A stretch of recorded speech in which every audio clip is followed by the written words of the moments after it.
दोस्तों एक युवक जो है वो बाइक से कहीं जा रहा था। रास्ते में उसे कुछ तलब लगती है खाने की। वो इधर उधर देखता है तो सड़क के किनारे एक लकड़ी की टंकी बनी हुई थी। वहां पर आकर अपनी वो बाइक रोक देता है। उसमें एक नौजवान लड़की बैठी थी। उससे वो कहता है कि कुछ है आपके पास गुटखा पानी वगैरह। दोस्तों लड़की उसे गुटखा फाड़ कर दे देती है, लेकिन उसके पास 100 रुपये के छुट्टे नहीं होते हैं। युवक उसे 100 रुपया दे देता है।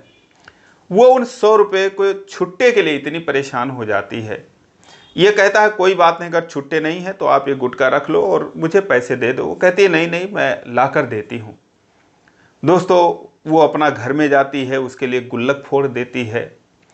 मतलब 10-15 मिनट परेशान होती है। उसके दुकान में 100 रुपये के भी छुट्टे नहीं होते। लाकर वो युवक को आखिरकार 95 रुपये वापस करती है। उसके बाद उस युवक के दिल पर ऐसा असर पड़ता है। दोस्तों उसके बाद जो होता है एक दिल को छू लेने वाली कहानी। आइए जानते हैं पूरी कहानी इस वीडियो में। लेकिन वीडियो में आगे बढ़ने से पहले बस वही रिक्वेस्ट, वीडियो को लाइक कर दीजिए, चैनल को भी सब्सक्राइब कर लीजिए ताकि मेरा हौसला बढ़ता रहे।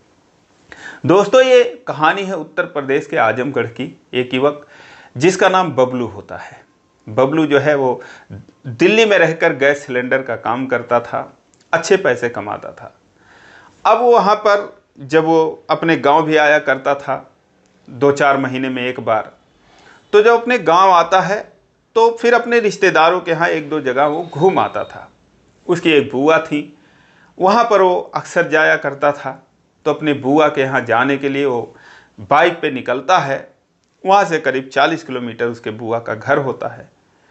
बीच रास्ते में जो है उसे तलब लगती है, क्योंकि वो गुटखा वगैरह खाया करता था।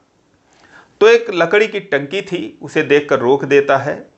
वहाँ पर दोस्तों एक लड़की बैठी थी जिसका नाम अंशिका होता है। अंशिका दोस्तों जो कि 10वीं तक पढ़ी थी, पढ़ाई उसकी छूट चुकी थी।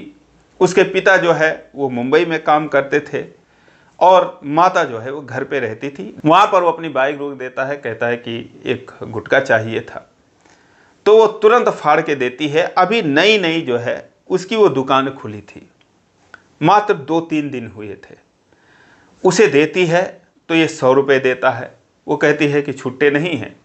कहता नहीं है, लाओ ऑनलाइन कर देता हूँ। कहती नहीं, ऑनलाइन का सिस्टम नहीं है।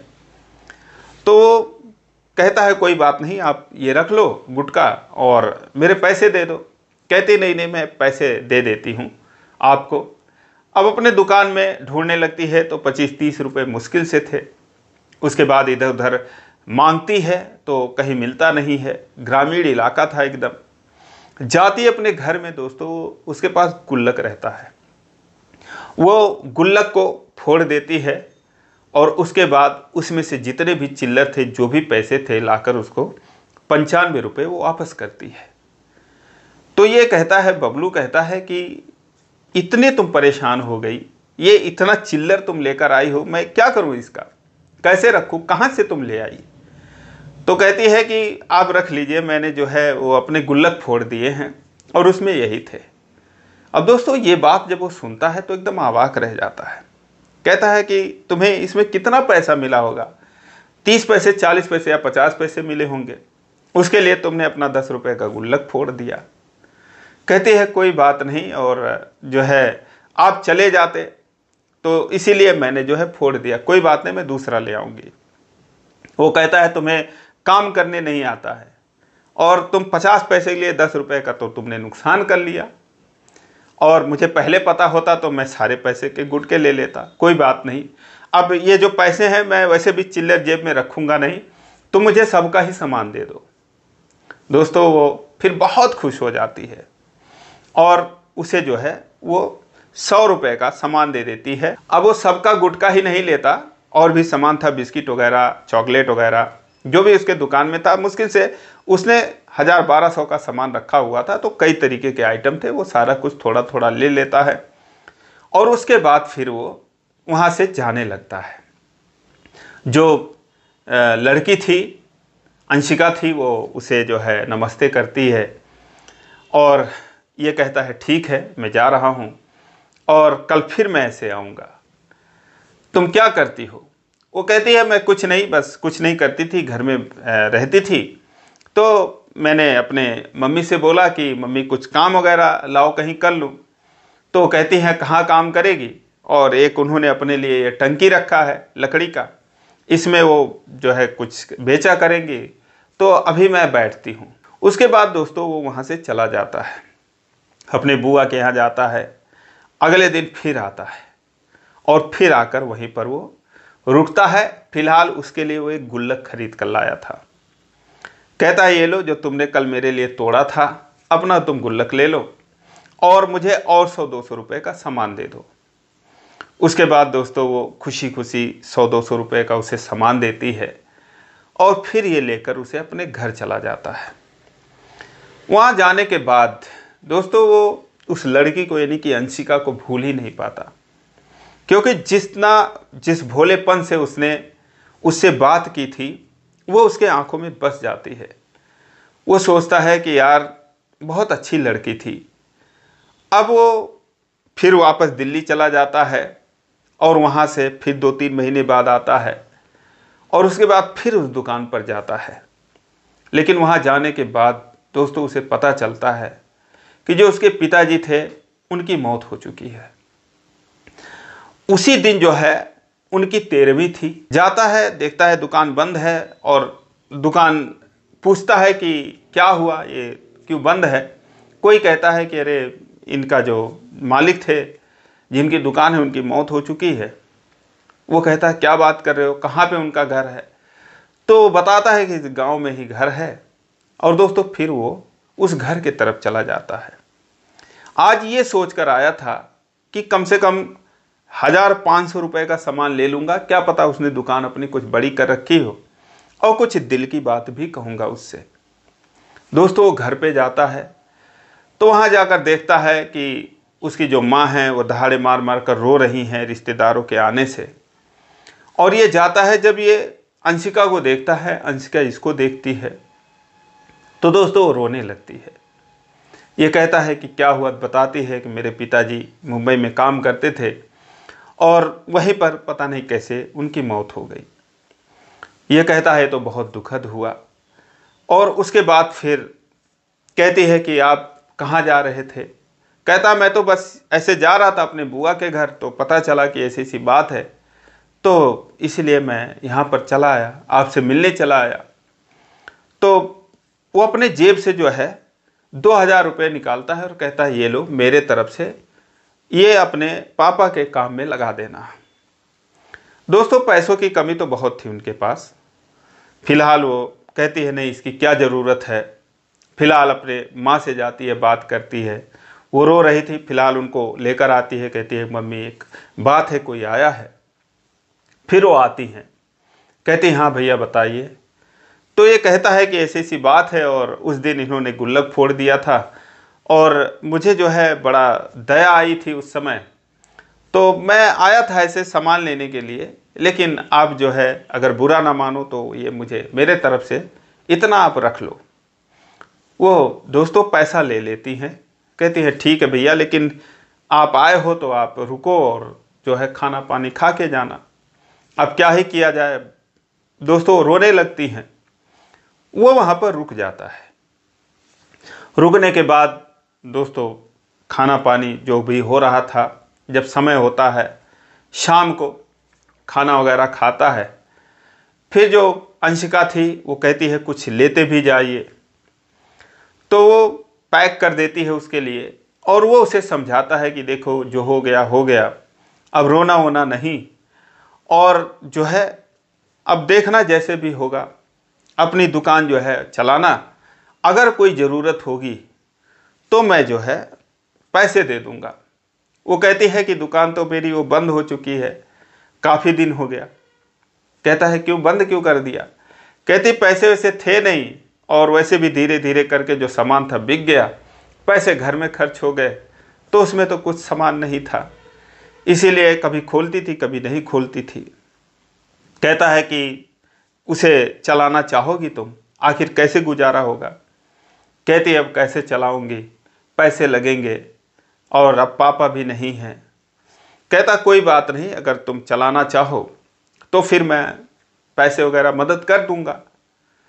कहती है ठीक है, अपना जो है वो नंबर देता है, कहता है कि मैं फिर आऊँगा 1 हफ्ते बाद। दोस्तों उसके बाद वो खाना वगैरह लेकर वहाँ से चला जाता है। जा रहा था तो अंशिका बहुत रो रही थी, कहती है ठीक है आप आना। चला जाता है। जाने के बाद दोस्तों वो जो है 8-10 हज़ार रुपये उसका इंतज़ाम करता है, और फिर उसके बाद 1 हफ्ते बाद वो आता है उसके दुकान पर। आता है तो देखता है कि दुकान में तो कुछ सामान है नहीं, लेकिन उसे खोल कर अंशिका बैठी हुई थी। वो उसे देखती है तो पहले तो रोने लगती है, उसके बाद एक स्टूल पर उसे बिठाती है। फिर ये कहता है कि अपनी दुकान तुम बैठी हो, सामान है नहीं। तो वो कहती है कि मैं आपका ही इंतज़ार कर रही हूँ, मुझे पता था आप आओगे, तो आप जो भी अगर मेरी दुकान में सामान भर दोगे तो मैं आपको पैसे दे दूँगी बाद में। दोस्तों वो कहता है ठीक है मेरे साथ चलो, कहाँ सामान लाती हो, कहाँ से। अब वो वहाँ पर जाती है और फिर वहाँ से वो कम से कम 50,000 रुपये का सामान खरीद देता है। पैसे अपने दोस्तों से मंगाता है, क्योंकि पैसे अच्छे कमाता था, उस समय उसके पास उतने नहीं थे। पैसे मंगाता है और उसके बाद वो कहता है कि 50,000 का जब सामान लेने लगता है तो अंशिका कहती है कि इतना सामान क्या होगा, मेरे तो उस दुकान में आएगा भी नहीं। कहता कोई नहीं, बात नहीं, दुकान जो है थोड़ी बड़ी कर लेना। कहती कैसे बड़ी कर लूँगी। कहता अरे चलो मैं बताऊँगा।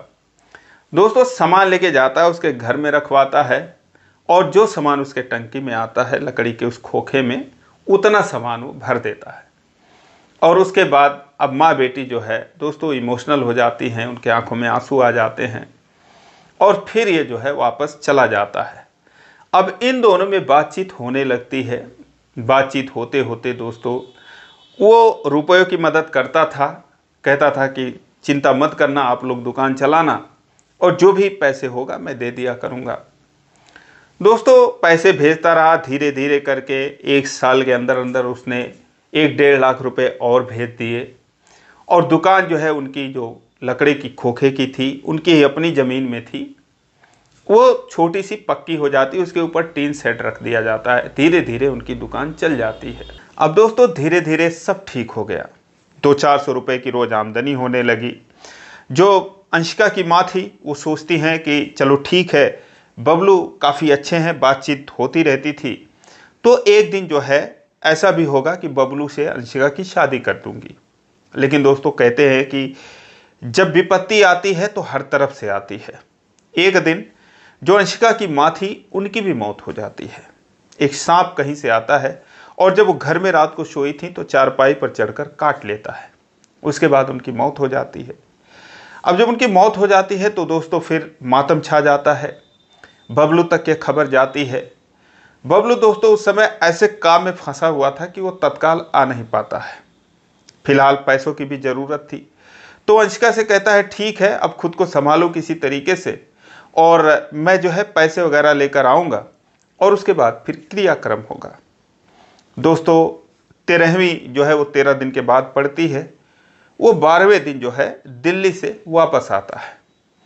जब आता है अंशिका के घर पे जाता है तो दोस्तों अंशिका जो है दहाड़े मार मार कर उसे देखते ही रोने लगती है, और सारे लोग जो है देखकर कहते हैं कि यही वो लड़का है जो काफ़ी मदद कर रहा था, दुकान वगैरह इसी ने खुलवाई है, और देखो बेचारा इतनी मदद कर रहा था, लेकिन भगवान ही ये गरीब की मदद नहीं करे तो कोई क्या करे। दोस्तों उसके बाद फिलहाल किसी तरीके से वो जो है जो क्रियाक्रम का दिन था वो निपटता है, काम वगैरह सब कुछ सही तरीके से हो जाता है। बबलू उसमें पैसा भी जो लाया था वो लगाता है, और दुकान में बहुत सारे सामान वगैरह थे तो कुछ सामान भी लग जाते हैं। फिलहाल जब पूरा काम संपन्न हो जाता है, काम खत्म होने के बाद जो अंशिका थी अब वो रोने लगती है अपनी माँ को याद करके, अपने पिता को याद करके। लेकिन एक बात और थी जिस वजह से वो रो रही थी। बबलू जो है उसे समझाता है, वो कहती है कि अब क्या होगा, और अब मेरी जीने की इच्छा नहीं है, मुझे माफ़ कर देना, आप बहुत अच्छे हो, आपने बहुत मदद की, भगवान आपको हमेशा खुश रखे, जहाँ भी आप रहो हमेशा सुखी रहो। अब दोस्तों बबलू उसकी बात सुनकर कहता है कि तुम ऐसी ऐसी बातें क्यों कह रही हो कि मैं जहाँ भी रहूँ सुखी रहूँ? क्या मैं कहीं और रहूँगा, तुम कहीं और रहोगी? और मैं तुमसे शादी करना चाहता हूँ, तुमसे मैं बहुत प्यार करता हूँ। तो अब जो है कोई नहीं है, तो तुम जो है मेरे साथ चलो, मेरे घर पे रहो। अब दोस्तों वो कुछ कहती नहीं है, चुप हो जाती है। फिलहाल वो दोनों सो जाते हैं और भी जो रिश्तेदार थे सारे लोग रुके हुए थे, सभी लोग सो जाते हैं। लेकिन सुबह के करीब 3-4 बजे जो बबलू था उसे महसूस होता है कि उसकी जेब से कोई कुछ निकाल रहा है। उसकी आंख खुलती है तो देखता है यार जेब से कोई पैसा निकाला क्या। हाथ डालता है तो जेब के अंदर से एक कागज निकलता है।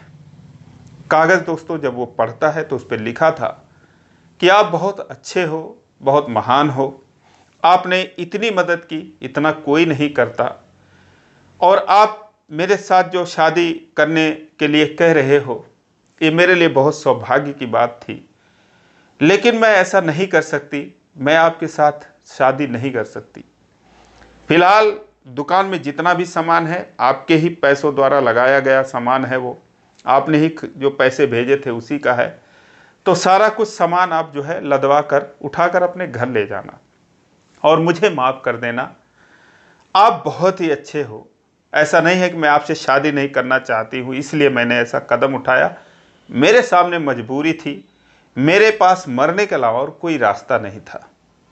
अब जब वो ये पढ़ता है तो सन्न रह जाता है, सोचता है यार ये क्या बात है, ये ऐसा क्यों लिखा अंशिका ने, और फिर वो उसे ढूंढने लगता है। जब इधर उधर ढूंढता है नहीं पाता है तो दोस्तों वो बाइक उठा लेता है, क्योंकि जो उसमें संदेह था उसे ऐसे लगता है कि शायद वो अपनी जो है जान गंवाने के लिए कहीं जा रही है। अब दोस्तों वहाँ से कुछ दूरी पर एक नदी बहती थी, वो फौरन जो है अपनी बाइक उस नदी की तरफ जो है स्टार्ट करके उस पर बैठकर चल देता है, और जैसे ही नदी के किनारे पहुंचता है दोस्तों, वो पुल पर पहुंचने ही वाली थी कि जाकर वो उसे पकड़ लेता है। कहता है ये क्या है, ये सब क्यों लिखा, अगर मुझसे शादी नहीं करनी थी, मैं नहीं पसंद था, कोई बात नहीं, ये तुम क्या करने जा रही थी। दोस्तों उसका पाँव पकड़ लेती है, रोने लगती है, कहती ऐसा मत कहो प्लीज, मुझे आपसे कोई शिकायत नहीं है, आप तो बहुत महान हो, मैं ही आपके लायक नहीं हूँ। कहता आखिर तुम ऐसा क्यों कह रही हो। दोस्तों उसके बाद जो वो बताती है उसे सुनकर जो बबलू था उसके पैरों तले जमीन खिसक जाती है। दरअसल उसी के गांव का एक लड़का जिसका नाम बलजीत होता है, और उसका एक मित्र होता है जो कि दूसरे गांव का था जिसका नाम मोहित होता है। बलजीत उसके दुकान पर आया जाया करता था और अक्सर जो है उसे वो छेड़ता रहता था, लेकिन कभी वो उसका कोई पलट कर जवाब नहीं देती थी। लेकिन जब उसकी माँ की मौत हो जाती है और वो समझ जाता है कि ये जो है किसी और के प्यार में पड़ चुकी है, बबलू के बारे में जानता था, तो दोस्तों जब उसके माँ की मौत हो गई तो 1 हफ्ते तक तो कुछ रिश्तेदार उसके साथ रहे। उसकी एक मौसी होती हैं, वो उसके साथ थी, लेकिन वो 2 दिन के लिए अपने घर चली जाती हैं। कहती हैं कि मैं 2 दिन के बाद आऊँगी और उसके बाद जो है तुम्हारे साथ ही रहूँगी क्रियाक्रम तक। अब इन 2 दिनों के अंदर दोस्तों जो बलजीत था वो और उसका दोस्त मोहित, ये दोनों प्लान बनाते हैं और इसी 2 दिन के अंदर आखिरकार उसके घर में वो रात को जाकर घुस जाते हैं और फिर उसके साथ दोस्तों वो गलत कर देते हैं, दुष्कर्म कर देते हैं। और इस बात से वो काफ़ी आहत थी, उसे धमकाते हैं कि अगर तुमने किसी से कुछ कहा तो हमसे बुरा कोई नहीं होगा। दोस्तों किसी से कुछ कह नहीं पाती है, बस अपना दर्द समेटे हुए रो गा कर रह जाती है, क्योंकि उसे अपने माँ का जो अंतिम संस्कार था, मतलब जो क्रियाक्रम थे, वो सारा कुछ तेरहवीं वगैरह उसे करना था, और साथ में जो बबलू था उसे भी ये बातें वो बताना था उसे कि वो कितना उसके लिए मदद किया है और कितना वो महान है। और उसके बाद फिर अपने माँ की क्रियाक्रम निपटाने के बाद आखिरकार जब बबलू उससे कहता है कि नहीं अब मैं तुमसे शादी करूँगा, तो सोचती है कि मेरे साथ तो ऐसा हो चुका है और वैसे भी मुझे नहीं जीना था, और अब मैं ऐसे शख्स के साथ धोखा नहीं करना चाहती। इसलिए दोस्तों वो उसके जेब में सारा कुछ लिख के और फिर वो जाकर अपनी जान गंवाने के लिए उधर वो चल देती है। ये सारी बात वो बबलू को बताती है बहुत पूछने के बाद। उसके बाद जब बबलू कहता है कि मैं तुम्हारे लायक नहीं था तो तुम ऐसा अपनी जान क्यों दे रही हो, तो वो सोचती है कि अब इनकी जो गलतफहमी वो दूर करनी पड़ेगी। तो फिर वो बबलू से सारी बात ये बता देती है। उसके बाद बबलू कहता है कि तुम इस तरीके से जा रही हो और वो दोनों ऐसे घूम रहे हैं। कहती है कि अगर मैं बताऊंगी तो भी मेरी बदनामी है और आपके साथ मैं आपको धोखा नहीं देना चाहती थी। वो कहता है ऐसी बातें मत करो, अभी भी तुम मेरे लिए जैसे मैं तुम्हें पहले प्यार करता था अभी मैं तुम्हें वह उतना ही प्यार कर रहा हूँ, उतना ही प्यार करूँगा आगे, तुम मेरे लिए वही हो। लेकिन उन दोनों को छोड़ना नहीं है। दोस्तों उसके बाद उसे लेकर वो जाता है, वहीं से पुलिस चौकी पर चला जाता है। वहाँ पर सारी आप बीती जो है जो अंशिका थी वो पुलिस को बताती है और फिर दोस्तों इन्हें लेकर थाने पर, ये लोग जो वहाँ के पुलिस दरोगा थे वो लेकर थाने पर जाते हैं और वहाँ पर FIR लिखी जाती है। और उसके तुरंत बाद दोस्तों सुबह होते होते जो है गांव में 2 गाड़ी भरकर पुलिस आ जाती है। पुलिस को देखकर गांव में हड़कंप मच जाता है। फिलहाल जो बलजीत था उसे दबोच लिया जाता है और उसके बाद फिर उसके मित्र को पकड़ लिया जाता है, मोहित को। इस बात से गांव वाले दोस्तों नाराज हो जाते हैं। उन्हें अंशिका के दुख से कोई लेना देना नहीं था। वो कहते हैं क्यों गांव के लड़कों को फंसा रही है, दूसरे के चक्कर में दूसरे से फंसी हुई है। इतनी सारी जब बातें होती हैं तो दोस्तों अब तू मैं की बात आ जाती है। फिलहाल वो जो है गांव वाले बबलू को धमकी देते हैं कि तू दूसरे गांव से आकर और इस तरीके से कर रहा है, साजिश रच रहा है। लेकिन जो सच्चाई थी वो सच्चाई थी। पुलिस वाले जब इन दोनों से कबूलवाते हैं तो ये कबूल लेते हैं इन्होंने जो किया था। और उसके बाद दोस्तों ये उसे लेकर अपने गांव चला जाता है, घर चला जाता है। वहाँ से जो है ये मुकदमा लड़ते हैं और इधर से ये 2 गांव वाले दोस्तों उसके खिलाफ हो जाते हैं, ज़्यादातर लोग। आखिरकार दोस्तों ये 2021 की बात है और 2023 में उन दोनों को सज़ा होती है। वो भी 14-14 साल की सज़ा होती है। और फिर उसके बाद दोस्तों आखिरकार जो बबलू था वो अंशिका से शादी कर लेता है और फिर उसे लेकर दिल्ली चला जाता है, जहाँ पर ये दोनों बहुत ही खुश है, बहुत अच्छे तरीके से रह रहे हैं। फिलहाल इनका एक बच्चा भी है, एक बेटा भी है और आज ये दोनों बहुत ही खुश हैं। तो दोस्तों ये रही हैरान कर देने वाली कहानी। आपकी इस पर क्या राय है कमेंट में ज़रूर बताएं और इसी प्रकार की कहानियों के लिए इस चैनल को सब्सक्राइब करें। वीडियो को लाइक नहीं किया अभी तक तो लाइक कर दीजिए। फिर मिलेंगे अगले वीडियो में, तब तक के लिए जय हिंद।